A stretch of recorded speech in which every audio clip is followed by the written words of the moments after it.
People think rural Ontario is peaceful, but the more you drive out there, the more you realize how strange empty places can be, especially after dark. I used to do burger runs for a place everyone called the Greasy Spoon, and sometimes the GPS would take me out past the last flicker of streetlight, through pine forests and over frost-cracked roads, to houses or trailers so far gone, you wondered if the people inside remembered civilization. One night in October, it was my turn to close out the shift. 2 last orders, both late. I wasn't thrilled driving out so far just before midnight, but the tip was decent and the order was simple. Just 2 cheeseburgers and a soda. The address was a string of numbers I didn't recognize, and beneath it, a single line of directions. Past Old Harlow sign, cut through behind the logging shed, right at the fork. I went alone as usual, following the faded painted sign, past the kind of rundown sheds with holes in the roof and animal bones in the weeds. After a while, my headlights carved out the shape of a battered trailer at the edge of a patch of black woods. Windows were goose-bumped with condensation, even though it wasn't that cold. There weren't any lights on, except for the faint blue flicker of a TV, and there was no driveway to speak of, just tire tracks in the mud. I stepped out with the food. The only sound was the wind rattling metal cans and the shrill of something, maybe cicadas, maybe bats, in the pines. The air stank, wet leaves, gasoline, and something metallic. My phone buzzed, but the only signal I got was a weak half-bar, the kind that disappears if you breathe too hard. The order said to knock twice. I knocked on the shivering metal, and a dog barked inside. Not the usual bark, though. It sounded muffled and strange, as if coming through a wall or from under the floor. After a minute, the door creaked open just a crack. The man who answered was tall and skinny, arms too long for his jacket, face in deep shadow. I could only make out the tip of his nose and the shine of his eyes when he turned toward me. He held out a blue-veined hand for the bag, colder than the October air. He didn't say a word. I tried to hand him the receipt, but he only stared. Then came the sound. There was a heavy thudding from inside, not like footsteps, but like someone or something dragging a sack over the linoleum, followed by a sudden, sharp, baby-like cry, cut instantly to silence. The man kept holding the bag, his breath misting into my face, and I wanted to say something, but the air felt thick, as if it would muffle any words I tried to get out. Suddenly, from deeper in the trailer, a light grew brighter. It moved slow, like someone carrying a lantern through different rooms, even though from where I stood, all I should have seen was the little hallway. Behind the man at the end of the corridor, a pale face flashed for a second in the glass of a cabinet, mouth open wide. I flinched. When I looked again, it was gone, replaced by shadows. Again that baby cry, higher this time, cut off with a muffled slap of flesh against floorboard. The man in the doorway didn't move or react. I realized he might not have heard it at all. As I stepped back, the faint blue TV light blinked, showing for just a second a blurred image of what looked like a family portrait. Faces twisted, maybe just the signal breaking up. I backed away fast, sloshing in muddy footprints, and as I turned, my foot slipped into something soft. I glanced down and saw the soggy remnants of a teddy bear caked in dirt, its glass eyes knocked loose. Even though it made no sense, I felt certain someone was watching me crawl away. Not the man, but someone else, or something else, hidden behind the wet curtain of night. I got in my car, shaking. I tried calling the number from the order, but the phone dialed to empty air, long beeps echoing before dropping dead. As I drove off, my headlights caught the reflection of eyes peering from the fog trailer window. Animal or child, I couldn't tell. Back at the restaurant, the boss seemed annoyed. He asked why I'd taken so long. The receipt, when I handed it over, was blank on the back where the directions should have been. Later, we tried finding the order in the system. Nothing matched the number, time, or address. I still try to think of a normal explanation. Trick of the light, static on the TV, cries of wild animals echoing off metal walls. Maybe the trailer housed squatters with kids. Maybe loneliness and cold and hunger warp everything into something darker. But on quiet nights, that baby cry creeps into my mind, and sometimes I'm not sure if I left something behind in the pines, or if something followed me out. Story No. 2, My first summer doing late-night DoorDash in Toronto's East End was a heat wave, nights heavy with car exhaust and boiling sidewalks. I usually rode my bike for speed. Most orders were the same, but this one sticks out even a year later. The place was an old herbal medicine store, red gold wallpaper, incense thick in the air, the kind of spot my grandma used to go for cough syrup that tasted like dirt and licorice. My order was for a heavy, tightly wrapped box. No receipt attached, just a phone number, and the drop-off location scrawled with perfect clarity. The instructions said to deliver it to a house 3 streets away, well past everything that usually stayed open that late. Riding through the sticky darkness, the city felt emptier than usual. It was the sort of night where the clouds barely moved, and the lamps cast yellow halos that seemed to swallow sound. When I found the right address, it was clear something was off. The old Victorian row house looked empty, every window sealed with layers of newspaper taped up from inside, all patterns of faded English. Even the transom over the door was covered, and the porch wood was soft underfoot, like it had been rained on for years. I knocked, glancing at my phone, surprised to see all my apps flicker and freeze right as I did. The thick, clotted silence inside broke when the door snapped open. A short, middle-aged man pulled me in even though I protested, his grip too tight for someone his size, and immediately tried to hand me cash before I even got the box set down. The inside of the house was hotter than outside, but that sick, sweet air was even heavier here, barely covered by the smoky sense of cinnamon and something bitter. Every inch from shelf to shoe mat was crowded with things that made no sense together. Black cloths thrown over all the mirrors, bowls of uncooked rice and cinnamon sticks blocking the corners, and tiny bundles of waxy flowers nailed above every doorway. He insisted I bring the box to the kitchen and set it by the sink. The kitchen was darker than the rest of the house, and something about the way the black cloths moved in the breeze made it seem like other people might be standing beneath them, just too still. There was no humming fridge, no electronics, and I realized at some point the sound of my own phone trying to alert me had gone completely dead. As I set the box down, I suddenly noticed a chill, not from the air, but a sort of prickling under the sweat on my arms. Behind me, the man muttered and fiddled with a candle. I tried not to look, but couldn't help catching movement. The shadows of the claws seemed to flutter and stretch in the edges of my vision, like something was passing in and out of sight around the corner every time I tried to glance. The rice in the bowl seemed to pulse, as if bugs tunneled through, but I only saw faint tremors with no sign of life. My eyes burned. I figured it must be the incense or an allergic reaction, except for the fact that I suddenly realized there was no smoke, nothing visible in the air. Still, an odd, dull ache pinched at my temples. When I tried to find my way back out, the hall seemed changed. Even though I'd only come straight in, the corners twisted in ways that felt deeper and darker than when I'd entered. I had trouble grabbing the doorknob, like my hands didn't want to touch the brass. The man insisted I leave quickly, shoving the cash into my vest pocket, barely looking at me. And as I stumbled out onto the porch, I heard a faint, hollow tapping from upstairs, as if someone rapped gently at the window above.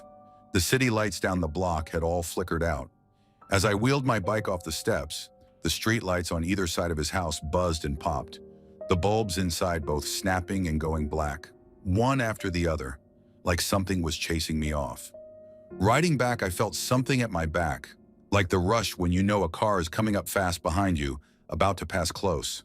I forced myself not to look behind. My phone finally buzzed to life only when I'd passed the next intersection, except it was just a message notification from some unknown number, all garbled symbols. My phone kept locking and unlocking itself, the screen flickering like it had taken water damage. By the time I got home, the sticky, sweet smell lingered on my skin and in my clothes, no matter how much I showered. For days, I caught myself checking windows and corners for those twisting black cloths, feeling like tiny chills were crawling up my arms every time I thought about that house. I kept thinking it was just exhaustion, a reaction to incense, or maybe a migraine coming on that night. Maybe just a weird house and some anxious nerves. But once in a while, when I pass that block on a regular delivery, the whole street still seems a little darker, and I pedal faster, careful never to look too long at any house with covered windows or bowls of rice on the porch. Story No. 3. Before I got my current job, I worked nights as a courier for a small company in West Virginia, running documents and odd parcels all over the county. Most places I dropped off at were houses or small offices. A few times a month, I'd get late runs out to motels off the highway, the kinds where the parking lot's more cracks than asphalt and the neon sign buzzes like it's shorting out. The place that stuck with me the most was the battered old Route 60 motel, sitting by the road like it was waiting to fall apart. Orders there were always the same. After midnight, leave the package for Mr. Crow, room 14, no matter what. My boss said not to wait for signatures, just set it by the door and go. This time, it was a Wednesday in late November, 30 degrees out and the kind of wind that made your teeth ache. Business had been slow, and my last job was a padded envelope, heavy for its size, marked urgent. I pulled into the near-empty lot. No other cars in sight, just an ancient Chevy truck grimed with salt. The orange glow from the Route 60 sign was weak, flickering in bursts that left parts of the lot blinking in and out of darkness. The lobby was dark, the office sign off. Never saw a manager there at night. The air had a chemical tang, like old cleaning fluid and something sweet underneath, almost rotten. Deliveries were always for room 14, second floor above the lot. The stairs were metal and wobbled under my feet, the sound echoing weirdly off the cement walls. Sometimes I had the feeling that echo was off, like a voice trailing me just a little late. When I stepped onto the second floor landing, the hallway was colder, the wind slicing through gaps in the warped aluminum doors. The carpet was stained, patterned with strange dark patches that might have been old soda or something worse. As I walked down, I passed rooms with doors tight shut, except for number 12, cracked just enough to show a blast of weak TV light flickering inside. I hurried past. When I got to 14, the air seemed thicker, almost greasy. The number was marked by a filthy piece of tape where the original plate had popped off. I reached to knock, but the door was already ajar. There was a scratching coming from inside, as if someone was dragging a nail in loops along the wall, quick and light. I pushed and the door opened just enough to see inside. Room 14 looked like a snapshot from the 70s. Battered furniture, brown-orange carpet littered with crumbs and wrappers, and a TV on an ancient stand playing nothing but static. On the far bed, an open suitcase dripped muddy water onto the floor, soaking the bedspread in a spreading circle. I saw sodden postcards, ruined clothes, a handful of crumbled receipts. No one sat on the bed, at least no one I could see. But the covers were pressed down in the shape of someone sitting or laying recently, as if a body-shaped dent had never quite risen. I thought maybe housekeeping had just done a terrible job, or someone had left in a rush. The scratching sound changed direction, now from the bathroom, quick then slow, like a rhythm searching for something. I set the package on the little table by the door, and the radio, an old clock radio on the nightstand, flickered to jagged life, tuning in a washed-out voice, and then cutting to white noise. The air inside was so cold my breath misted. Behind me, the TV static surged, making an odd, high-pitched whine buried in the fuzz. For a split second, the snowy screen seemed to flicker with a shape. Circular, pale, almost like a big staring eye. My chest squeezed up as I looked away. From the wall behind the curtains, I heard a faint tapping, then what sounded like a quiet, desperate gasp, like someone was trying to breathe through glass. Instinct told me to get out.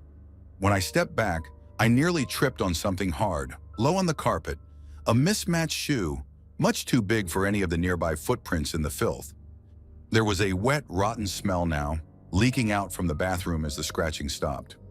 I listened, trying to steady my hands but couldn't shake the crawling sense that I wasn't alone. The corridor outside was darker when I left, the lamps buzzing once, then blinking out. The stairs now echoed with my footsteps, high and weird, like someone was running just a step behind. Once outside, I looked back up. Room 14's curtains had parted just an inch, and something pale moved there, fast enough I couldn't catch any detail. Maybe just a reflection off the TV. Maybe leftover nerves from the stories people tell about junkies or squatters, or just a broken-down traveler who'd been dead a week. Rationally, I know it could have been a trick of my tired brain. Shadows, static, plumbing, and the squished echo of my own boots. Still, I left the lot fast, heart in my throat, and every time I see a neon sign flicker or wander past a rundown motel, I remember the scratching, the eye, and the cold, heavy air. And I wonder if anyone but me saw Mr. Crow in room 14. Story No. 4. In high school, I worked after class delivering groceries around town for cash. Most of my regulars were totally normal, but everyone dreaded the orders from Mrs. Dunley, what everyone called the cat lady. She lived on the old end of Maple Street, in the only house with a weed jungle for a front lawn and scraps of dented tin tacked to the fence. Even in daylight, the windows were always smudged and dark, the paint on her porch soft and flaking under your shoes. The kind of place where every inch looked tired and grimy, like it never dried out. She ordered the same things every time: sardines, cat food by the crate, milk, and sometimes odd things like calendula oil or lint rollers by the bundle. It always came to an uneven total. I'd haul a full crate to her door and watch the cats swarm around my bike tires. Dozens of them, maybe 30 on a good afternoon. You could hear them before you even got near the lawn. High-pitched yowls, wet coughing, and an endless, jittery chorus that made their hunger sound desperate. It was a late autumn evening when things got stranger than usual. The sun slipped away quick that day, the sky going orange and then dark blue. Mrs. Dunley had left a note on her screen door, asking me to ring the bell and bring the bags inside. She was feeling sick. I hesitated, but the porch light was on for the first time ever, so I figured she was really ill. As soon as I stepped inside, the smell hit me, a mix of ammonia, old flowers, and something like sweet rot, thick enough to sting behind the eyes. The walls were crammed floor to ceiling with faded pictures of cats, some curled up, some running away, a few caught mid-hiss, so yellowed they looked 100 years old. By the front stairs, dirty rugs curled up at the edges, and everywhere you looked, there was movement. Gray flickers under chairs, tails vanishing around corners. The air was warm, too warm for October, and the only light in the whole house was the flickering fluorescence of a tiny kitchen bulb floating in a cloud of moths. She hobbled in from the back, bundled in a faded housecoat, her hair wild as a nest. Her hands were thin, almost translucent. She motioned without a word for me to stack the groceries by the counter. As I walked through the hall, I realized how uncanny the place was in silence. The cats, the ones outside, never came in, but all around in the gloom, sleek pairs of eyes tracked my every move from atop shelves, under chairs, in clusters on the staircase. They didn't meow, not a single one, just stared, unblinking. My shoes stuck a little to tiles that hadn't seen clean water in months. Every step whirred up dust and hair. I shifted the groceries, listening to my own breath, oddly louder than I expected. I thought I heard a low buzzing, maybe an old fridge, maybe the purr of some big cat. I felt something cold skim past my ankle but saw nothing. A peeling oval mirror on the wall caught my reflection, and behind it, for a second, I thought I glimpsed a gaunt woman in black standing at the corner of the dining room. But when I turned, it was only broken shadows stacked up from a tower of cardboard boxes. Mrs. Dunley had vanished into another room. On the kitchen counter, set among the cans and bags, was a weathered Polaroid I hadn't seen before. It showed a much younger Mrs. Dunley, same sharp eyes, same wild hair, kneeling in the garden surrounded by cats. But her face and all the cats' faces had been scratched out with something sharp, just angry swirls where eyes and smiles should be. Suddenly, every cat in that crammed little kitchen had gone stiff and silent, focused on me. My skin itched under their stare. Then from the direction of the basement door came a dragging sound, slow, deliberate, and heavy, like someone moving a bag of wet laundry across tile. I called out, but there was no answer. The dragging stopped abruptly. One of the fat black cats leaped onto the counter, hissed softly, and knocked over a can with a clatter. In the quiet that followed, I swear I heard a voice from the vent above the stove. Not a word, just a cracked, almost mewling sound, as if someone was speaking too softly for human ears. The house seemed to close up then, the air denser, the light harsher, and the cats began to move, circling my feet, rubbing hard against my legs so I couldn't walk straight. I dropped the last bag, the Polaroid fluttering to the floor. The cat with the torn ear, one I recognized from every visit, arched and brushed along my calf, its fur freezing cold. I hustled out into the dusk, swearing to myself never to go back. Outside, the swarm of cats had vanished, in no sound, no eyes. My bike was only a few yards away, but the entire street felt empty and wrong, as though the world had shrunk around that single slumping house. Some people say old women just get weird and lonely, that too many cats and not enough visitors make a normal house feel haunted. Maybe those dragging sounds were just busted plumbing, or someone else watching hockey in a basement nearby. Maybe I was tired and freaked myself out. But since then, whenever I pass that street, every cat, even the strays, turns to watch me go by. Their eyes all look the same, pale, expectant, as if waiting for something I brought and never delivered. Story No. 5. Most people assume daylight makes everything less scary, but I learned that sometimes a good dose of sun only makes the weird stuff stand out sharper. Last spring, I took a job delivering furniture around the city for a moving company. It wasn't bad work, just me, a box truck, and a clipboard full of addresses, usually in nice new buildings. Weekdays meant bored condo managers and sets of grandparents fussing over scratches. I never thought much about ghosts or anything like that. I just wanted to finish early and beat the traffic. One Tuesday, a delivery popped up for a brand new high-rise way out on the edge of town, a single dresser to the top floor corner unit. From the street, everything about the building looked new. Lots of glass, trimmed hedges, clean parking lines. The sky was cloudless, the sun so bright it bounced off every chrome railing and made my shirt cling with sweat. When I walked inside, though, the lobby was cold, overly so, like the HVAC was stuck on January. The front desk guy glanced up from his phone, half smiled, and buzzed me through without a word. I called the elevator, expecting the usual dings and canned music. Instead, I got silence. Two elevators facing each other, one with "out of order" scrawled on a paper sign. Mine opened, empty. The mirrored doors stretched my face tall and thin. Light from the skylight above wasn't reaching inside, and for a second, it all felt somehow underwater. Up on the top floor, the hallway was just as cold. I wheeled the dresser down softly carpeted halls, noticing how every frame photo, landscapes, families, even pets, was flipped so the image faced the wall. Each frame was hung perfectly straight, but backwards, and not a single one had been missed. I figured maybe the owners were moving or paranoid about privacy, but it was still weird. The carpet was so plush that it muffled every sound. With the AC running, I could hear my own breathing louder than my footsteps. The woman who met me at the door wore sunglasses and a floppy sun hat, her posture too stiff to seem casual. She kept her face angled toward the light from the window and spoke in a whisper. Without offering to help, she motioned for me to bring the dresser inside. The apartment was pristine. White walls, empty counters, not a smudge out of place. The cold was even worse here, like the thermostat was set to fridge level. She wanted it in the nursery. As I went down the hallway, I noticed a strong vanilla scent, so sweet it made my teeth feel fuzzy, and the curtains in every room were thick blackout panels, drawn tight. The oddly bright sun outside only made the inside shadows seem deeper.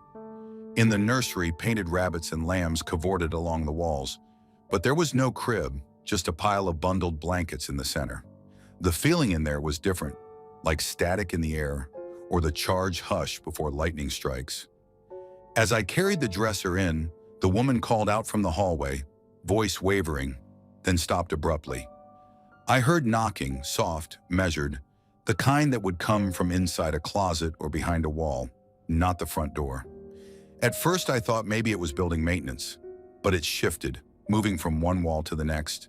Closet, window, then the vent near my knees. I paused, waited, but nobody came in. Leaving the nursery, I caught my reflection in the bathroom mirror. For a split second, my face looked pale and stretched, like I'd stepped into someone else's skin. My head throbbed. My vision went blurry at the edges. I splashed some water on my face in their sink, but the tap only coughed out a warm, metallic trickle, and then nothing at all. Out in the hallway, the air had grown thicker. Every door was slightly ajar. It felt as though I was being watched by someone standing just out of sight. I peeked inside the rooms as I passed. Vacant, bare, all the mirrors covered with sheets that fluttered slightly as though moved by a breath I couldn't feel. I hurried to the elevator, only to find the doors already open as if waiting for me.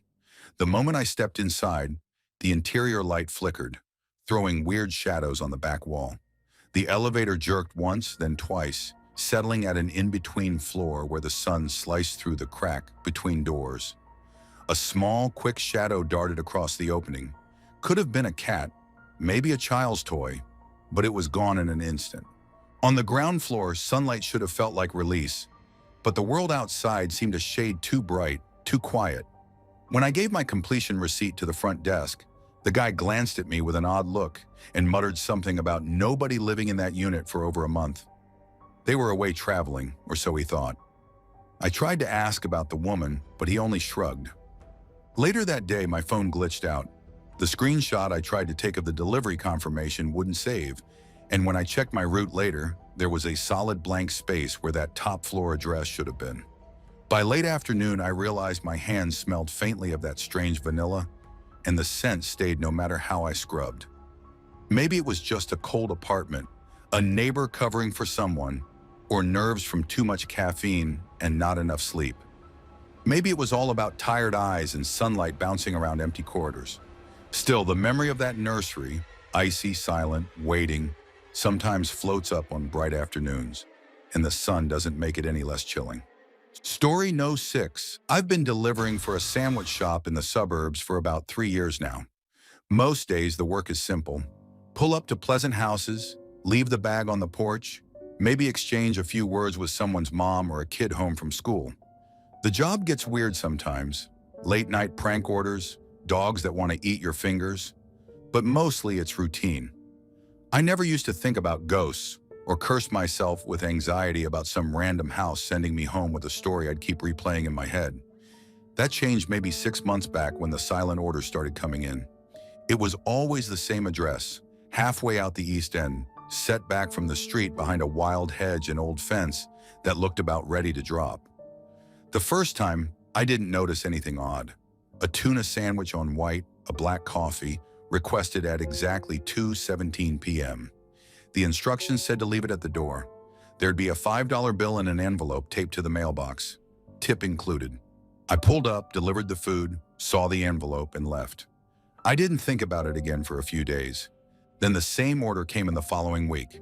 Same house, same weirdly exact time. The blinds were always shut, lawn a little longer than anywhere else on the street.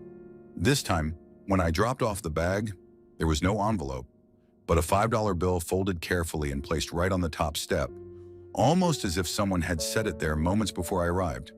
It kept happening. Always the same day, Wednesday, always that sandwich, that black coffee, 2:17 p.m. Not a minute before, not a minute after. By the fourth time, I started to get a little unsettled. I never heard movement from inside. No TV, no barking dog, not even the sound of a phone from the other side of the door. Sometimes I'd listen for footsteps, waiting just out of sight, but I never even heard a creak on the floorboards. A few times, leaves and dust would whip up when I walked to the porch, the wind dying down as soon as I reached for the mailbox. No cars in the driveway. The air always felt colder at that house. Even in summer, the porch had a shade that gave you goosebumps, like stepping into a deep freezer. The first week of October, things reached another level. I was doing my usual run, and as I came up the path, I noticed an older woman at the curb. She was sorting through the mailbox, her hands shaking as she flipped through old pieces of mail. When she glanced up at me, her eyes were red and tired. She asked about the food order, which I awkwardly explained. The woman seemed stuck in place for a minute, then quietly mentioned it was her mother's house and that her mother had died several weeks before. The house was supposed to be empty while the estate sorted out, she said. I felt my stomach drop, but when I pointed to the order confirmation on my phone, she just shook her head, told me I must have the wrong address, and left without another word. Things started to get even weirder. It wasn't just that the food kept being ordered, it was how perfectly exact the time remained, how spotless the old welcome mat was every time I approached, even when the lawn overgrew the sidewalk and dead leaves collected everywhere else. And even after the daughter's visit, the orders continued, with no stop.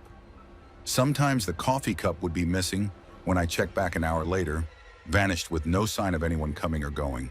No tire tracks, no footprints in the dirt. Once the bag was torn open and the sandwich half gone, but not in a way that looked like an animal got into it. There were other things too. Little noises, subtle. A faint knocking from inside the house, but never near the door. The sound of water running somewhere deep inside. Shadows moving past the warped, closed blinds when the sun was low and I was pulling away in my car. I tried telling my boss about it, but he only shrugged, said I was probably just tired and overthinking things. One afternoon in late autumn, I worked up the nerve to peek inside one of the narrow side windows. All I could see was a kitchen faded with dust, a calendar on the wall with only one date circled in fresh red marker, the very Wednesday that week. The table had a single mug on it, steam faintly twisting in the stale sunlight, and a sandwich wrapper folded up beside it. I stared until my eyes watered before I finally looked away. After that week, the orders, like clockwork, never stopped. A few other drivers swapped stories about the same address.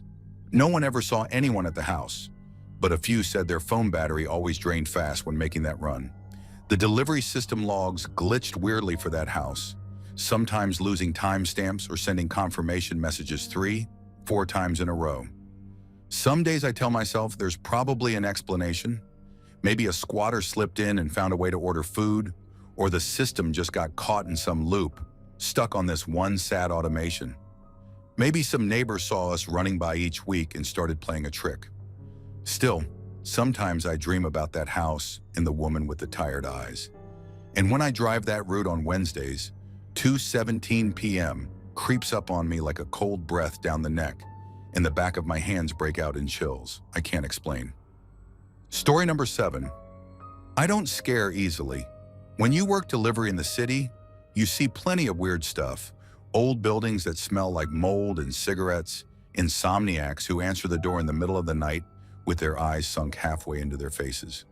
When you're up and down stairwells at every hour, you learn to ignore little things, focus on the cash, and tell yourself it's just people being people. I've been jumped at doors, nearly bitten by a pit bull in a tutu, even walked in on a couple's drunken argument in their living room. All of that rolls off me now. Still, there's one apartment building I'll never forget, all because of a handful of mirrors and a night that made me question my own senses. It was raining hard that Thursday, not a wild storm, just endless drizzling that soaked your clothes if you stood still for a second. My last job for the night was a rush order to one of those old brick high-rises on the edge of downtown. I'd never been there before, but on the map it looked like a regular spot. I checked the address 3 times. 5th floor, apartment 519, customer paid in advance. GPS said the building had been there since the 1960s, a little worn down but not abandoned. I pulled up to the block with the food still warm. The entryway gleamed under the yellow buzz of the security lights. What struck me first was the door, glassy but tinted so dark I could barely make out the lobby. As soon as I buzzed, the door clicked open. No voice on the intercom, just a dragging, scraping sound coming from inside, like a plastic chair on tile. Stepping over the threshold, I stopped dead. The entire lobby was full of mirrors, not decorations, actual old mirrors, almost all different shapes and sizes, nailed or wired onto every wall. Some had frames flecked with gold and rust, some tilted at odd angles, and a few were so old the glass was cloudy and mottled. The floor reflected like a busted-up piece of obsidian, making the tiny light overhead swim around my shoes. My own reflection was off from the first glance. My face in the mirrors looked twisted by the old glass, but I chalked it up to cheap warping. I moved quickly, but as I passed each one, I noticed my reflection lagging, like watching myself in a laggy video. It was always just a half beat behind. I found the elevator, which of course was cased in mirrors too. 3 inside, 1 for each wall except the door. I pressed for the 5th floor, watching the numbers climb, trying not to look at the glass. When I finally did, I noticed there were smudged handprints. Big, small, some level with my face, others high up. None matched my own movements. Then as the elevator crawled upward, I thought I saw a figure at the back of the reflection, thin and pale, standing just outside the half circle of light. I spun around but found the car empty. Even the doors were mirrored, my face, tired and blank, staring right back at me. When I got off on 5, it was like stepping into another lobby. More mirrors, this time arranged down the long hall to the left, each between apartment doors. Not a single picture or sign, just glass and gold flaking off old wooden frames. I walked, my footsteps echoing, the carpet needing a good vacuum.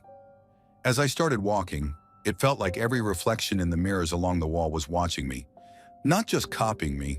Some faces seemed to frown when I moved.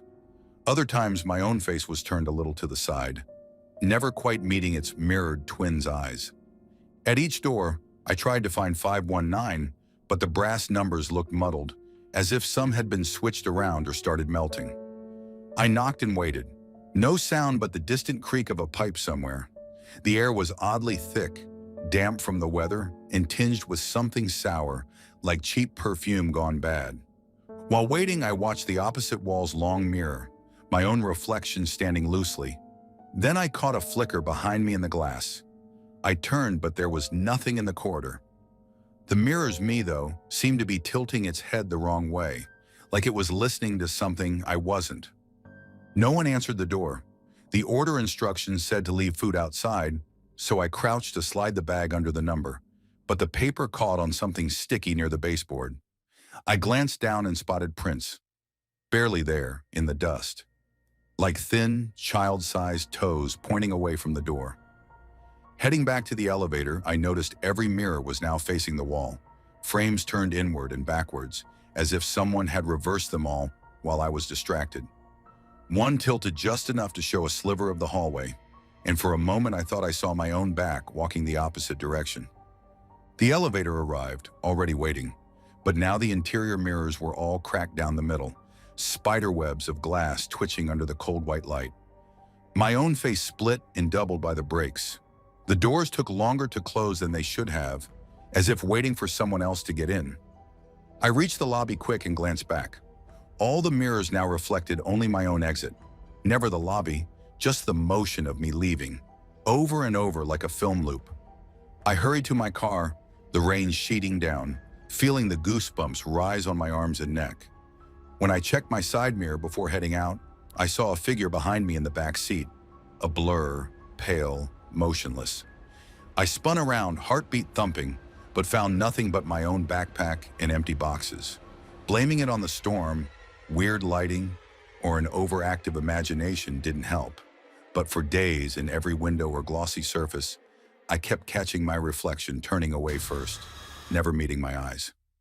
Maybe I was just overtired, or just getting too used to working nights. Still, I haven't delivered to that building since, and I avoid mirrored elevators whenever I can. Story No. 8. Some delivery jobs play tricks on your nerves. I learned to keep my head down, not ask questions. It helps you shake off odd customers or weird buildings and keep earning. This one job, though, gnawed at me for weeks and has messed with how I feel about certain quiet neighborhoods ever since. It was a Thursday, edging past 11 p.m. My last ticket was an online pizza order, paid in full, sent to an older row house near the railway line, where every backyard runs up to the shadows of the bridge. The note told me to go out back and leave the food near the basement door. Fine by me, quicker than waiting at the front for a sleepy customer. As I walked around, the air got colder, the grass slick as ice even though it hadn't rained. There were no lights in the back besides my own phone screen. The other houses on the row had porch lamps or motion sensors, but this yard was pitch dark, the only sound the hum of power leaking from an old street lamp 2 houses over. As I stepped across the uneven stones, my foot hit a sunken patch, sending a dozen cicadas churring up into the tangled weeds. Standing near the basement door, I thought I saw movement, a trick of shadow like someone darting behind the curtained window. As I knocked, my phone started buzzing. The caller ID looked like the customer, with an area code that matched the street, so I answered. Before I could say anything, the voice on the other end matched mine. Not similar, exact. It was unmistakably my voice, repeating the greeting I'd just spoken, fragmented and out of sync, layered with a quiet giggle that made my scalp prickle. For a second, all I heard was the echo, like someone playing back a delayed recording from earlier in the evening. Then it went silent, except for slow breathing. I hung up fast, chalking it up to lag, or someone else nearby with a good sense of humor. But just then, another call came in. Same number, same result. My pizza store greeting, but this time it listed out, word for word, everything I just thought but hadn't spoken. Each sentence clipped out in my own tone, then repeated but backwards, as if the call was rewinding itself. I got chills. Hoping I was just tired, I slid the box onto the back step. That's when the overhead security lamp flickered on, not in a gentle pulse, but in wild, sick bursts, every shadow in the yard jumping and folding over itself. In one of the flashes, I saw the glint of a hand pressing flat against the inside of the basement window. The skin looked paper-thin, blue and veined, but it was gone by the time I blinked. I tried to steady myself, breathing slow, but another echo started, this time much closer. The air was split by a high, childlike laugh, almost metallic, coming from beneath the ground, like the old pipes were transmitting the sound up to the surface. The sand and grass around my feet seemed to tremble. Then the texts started coming in, 5, 6, 9 in a row. Thank you for your delivery, over and over, each time with a different timestamp, some for that night, a couple marked as hours in the past, others supposedly from a year before. My phone showed they'd all come from the same number, but only the earliest one was marked as read. Each message was paired with a blurry photo. At first I thought they were pictures of the pizza box at the basement door, but looking closer, I realized they showed me my own back as I crouched, my jacket, the swirl in my hair, the bag slung over my chest. The angles were from above, somehow taken from the roof. My mind started racing with thoughts about security cameras, or a prank, or maybe a neighbor bored and watching through a window. But when I looked up, all the neighboring houses were dark. There were no sounds, no blinds moving, not even the usual rush of a late-night TV. The only movement was my own jittery hands reflected in the black basement window glass. Deciding enough was enough, I headed back around to the front. My phone began ringing again, the same number. I let it go to voicemail, but my phone replayed the message out loud a second later. The message was just breathing, low and uneven, then the unmistakable words, "I see you delivering. I will see you again." Behind the voice, I could make out the whistled tune my dad used to hum when I was a kid, clear as a bell, though there was no way anyone else would know it. I reached my car with my heart pounding. My reflection in the side mirror startled me. The glass looked foggy, and for a split moment, my mouth kept moving even after my face had gone still. By the time I made it home, my phone's call log had wiped all the strange numbers and messages. Only my own voicemail remained, time-stamped as hours earlier, telling myself to leave the pizza at the back, though I had never called myself. 100 times I've tried to rationalize that night.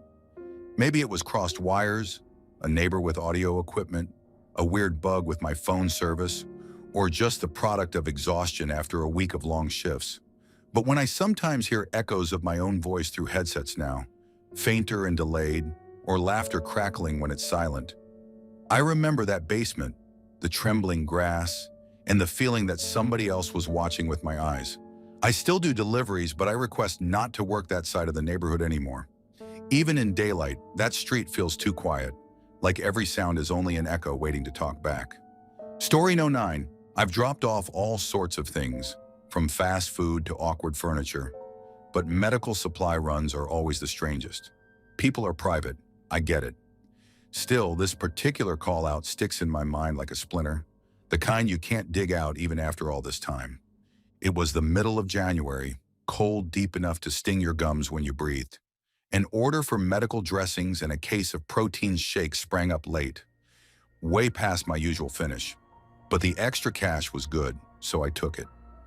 The address was an old Victorian house at the edge of a historic district, set between townhouses that had all been renovated into pure suburbia.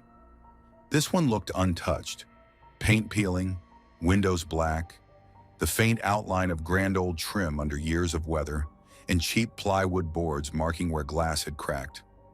The porch light was yellowed but burning, throwing shadows through the frost-laced shrubs. As soon as I stepped up, I felt the house watching.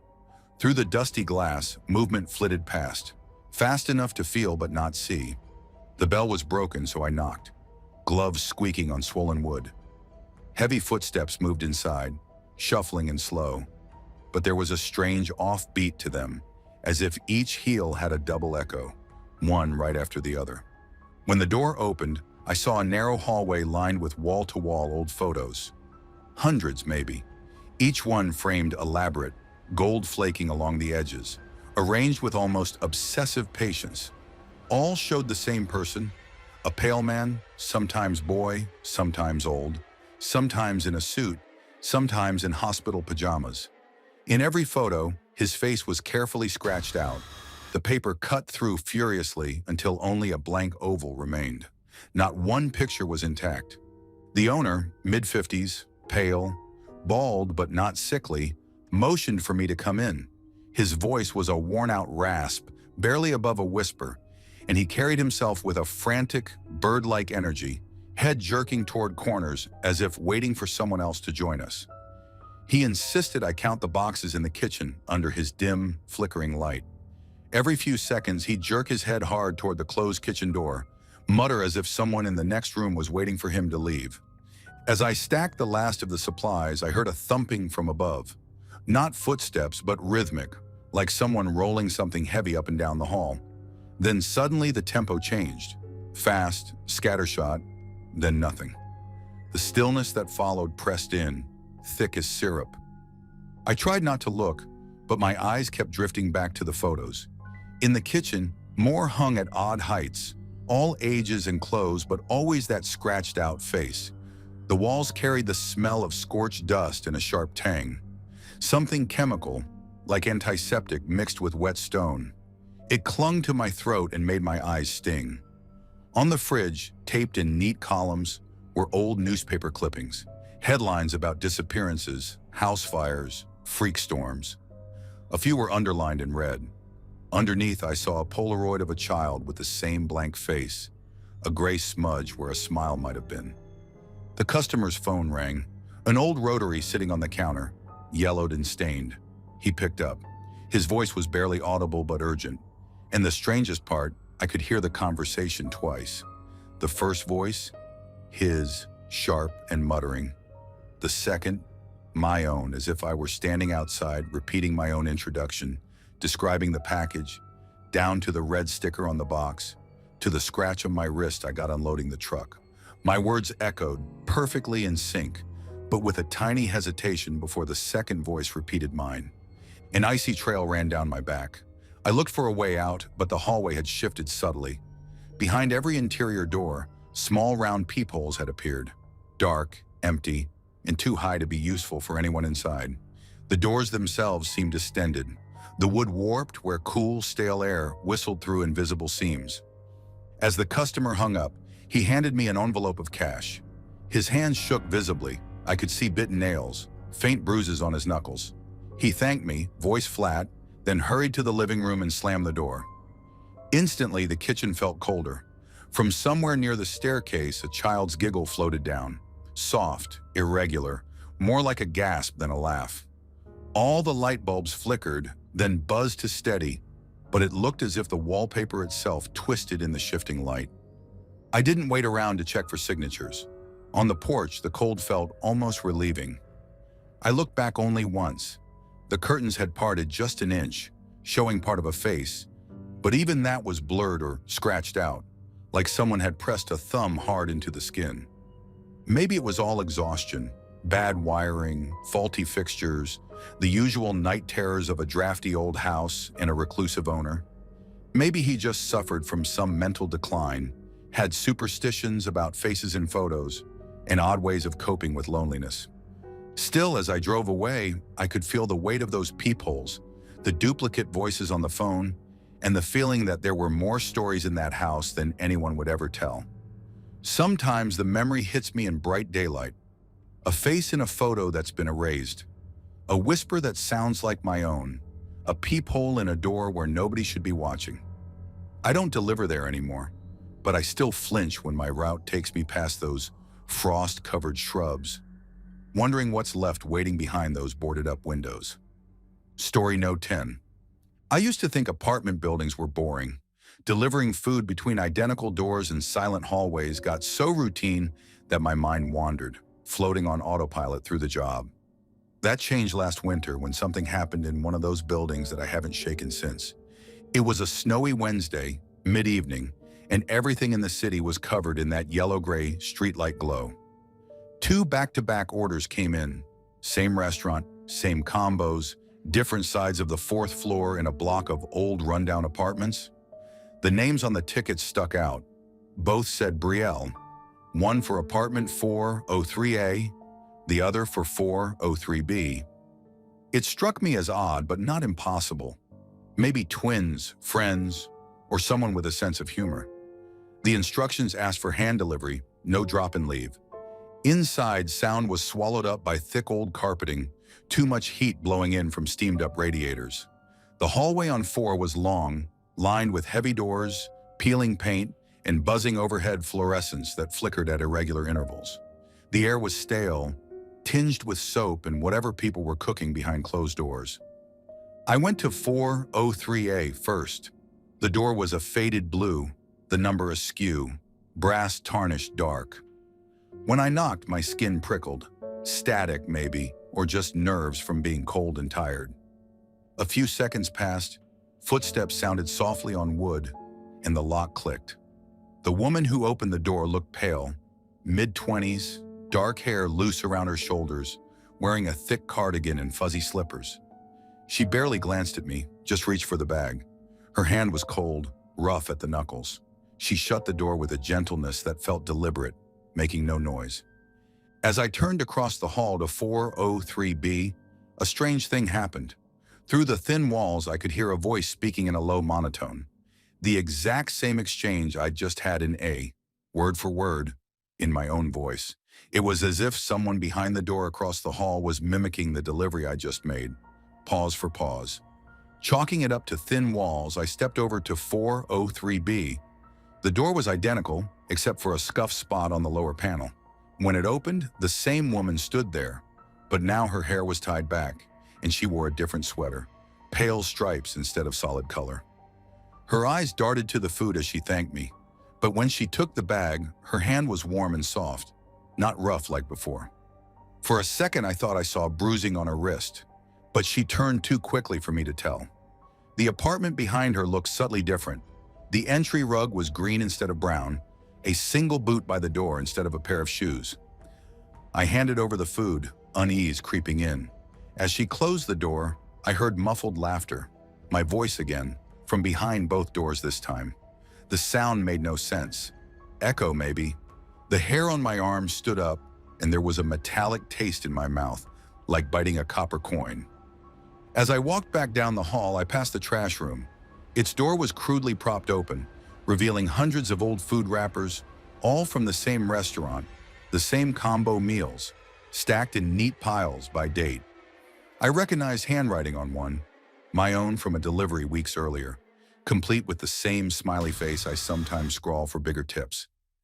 Heading for the elevator, my phone buzzed. 2 notifications, payment received, and at the same time, an error from the system claiming duplicate delivery. Both messages included a photo as proof of handoff. In each photo, I stood smiling with the woman, but the background details didn't match. One showed the green rug, one the brown. In both, her expression was slightly different. In both, there was a blurry shadow reflected in the hallway mirror beside us. A shadow that looked like another person, hunched and faceless, standing just behind my shoulder. Deeply unsettled, I returned to the lobby, only to find a package on the receptionist's counter.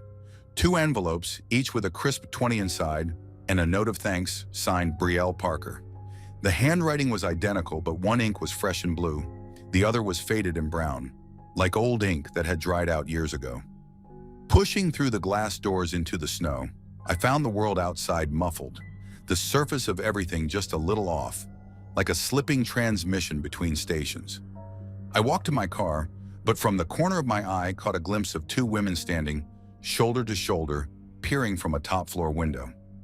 Their faces were indistinct in the weak streetlight, but I could have sworn each was wearing a different colored sweater, arms brushing but not overlapping. That night I couldn't sleep. Even after checking my app, I found duplicate payments, one processed instantly, the other pending since 1994. I tried to message dispatch, but my phone crashed every time I brought up the order. A week later, both units ordered again. Exact same items, exact same names, tip in perfect, outdated change. Coins minted before I was born. And every time I passed that block, I felt watched, waiting for a door to open, for a thank you in a voice that sounded too much like my own. Maybe it's fancy tech, or a glitch, or just too much shadow in a mind that's bored and overtired. But sometimes I think about those duplicate payments, the cold and warm hand, the ghostly shadow in the mirror. Not everything can be explained with logic, even if you want it to be. I try not to take jobs on that floor anymore. Story No. 11. Most of my delivery runs are pretty normal, even in the creepiest weather. I've gotten used to late-night shifts, weird lighting, silence, and suspicious cats lurking under flaking porches. That's why the night at Holly Pines Senior Residences threw me so off balance. The place wasn't some run-down Gothic block. It was clean, with hedges trimmed and lights always on, all warm brick and faux cheerful banners celebrating monthly bingo. But sometimes people in spaces have currents you can't see. And on that stormy night, I realized how unsettling normal can become. There was thunder rumbling before I even pulled up, the kind that comes in long, low rolls and rattles the windows even through your closed truck. Rain ricocheted from the eaves. Flashes caught the big glass lobby doors, turning them into mirrors of lightning every few minutes. I had a food delivery for a Mr. Joyce, just soup and toast, handwritten note asking for absolutely no onions. The receptionist had texted ahead to let me in, then left a passkey at the desk. The moment I entered, the air changed, almost chemical with a mix of bleach and overcooked vegetables. The overheads buzzed with electric light, shadows wavering to the rhythm of the storm. As I took the elevator up, the building seemed too quiet. No distant TV laughter, no shouts from staff, just the soft hum of the lift and the distant pulse of thunder. Stepping out on the 5th floor, I immediately felt off. The hall was wider than necessary, the kind meant for careful walkers and wheelchairs, lined with pale paintings of summer fields. I walked toward Mr. Joyce's unit, passing door after door, with motionless brass knockers and zero sound from any apartment. As I reached the halfway point, my heart thudded. Every single door on my right stood open, just a crack, enough to see a sliver of dim, yellow-lit rooms inside. In each doorway stood a resident, expressionless, faces slack, eyes shut tight. Some were in wheelchairs, hands folded, others leaning against frames as if they'd stopped in the middle of stepping out. Each set of lips was moving, but not with words, just a slow, silent motion, like chewing or humming, with no air behind it. Their heads all pointed down the hall, toward where I was walking. The air grew clammy, tinged with something sour. Lightning blinked, and for a moment I thought I heard a low whispering coming from every room, rising together, then dropping off so quick I might have imagined it. My shoes squeaked impossibly loud on the vinyl. I tried to convince myself maybe it was some kind of group meditation, confusion from dementia, or a staff routine I didn't understand, and kept moving. At Mr. Joyce's door, I knocked. Nothing happened for a long time. I carefully entered the shadowed room, set the food on a tray, noticed the bed was neatly made, untouched. The walls had a dozen family pictures, all faces blurred or faded to blank blotches by sun or time. An old TV cast blue fuzz on the floor, playing only static. When I stepped outside, every resident's eyes were suddenly wide open, staring not at me, but at the wall behind me. Their mouths stopped moving. A low, thin sound vibrated through the floor, almost musical, almost mechanical. Thunder cracked, and all at once the hallway lights flickered, and the TV static from inside grew louder, almost shrieking. Every television in every doorway had become a wall of white noise, but reflected on each screen, in grainy black and white, was an image of the hallway, a feed showing me standing frozen. But each version had subtle differences. In some, I was facing the wrong way. In others, I had my back turned, and in one, I was carrying a dark shape on my shoulders. I turned away, nausea creeping in. As the light steadied, the residents all blinked at the same time, and then, as if nothing happened, shuffled or wheeled slowly back into their rooms. The doors all closed with muffled clicks. In the sudden return of quiet, I realized someone had left a receipt on the tray beside Mr. Joyce's food. It was filled out in my own handwriting, with today's date and time, but I hadn't written it. Confirming payment, I saw an identical digital receipt on my phone, except the timestamp was 20 minutes in the future. On my way out, a shadow flickered across the far end of the hallway, just out of reach of the lightning. The elevator doors kept sticking, refusing to close until the overhead lights dimmed twice more. When I finally made it to the lobby, the receptionist was gone, replaced by an automatic checkout screen showing a security feed of the empty 5th floor. Except in the grainy image on the monitor, a group of residents stood shoulder to shoulder, staring straight into the camera, eyes all wide and unblinking. I left quickly as the storm broke open. In the safety of my truck, every time headlights passed, I caught glimpses in the glass. Faces not quite my own, mouths moving in strange, silent ways.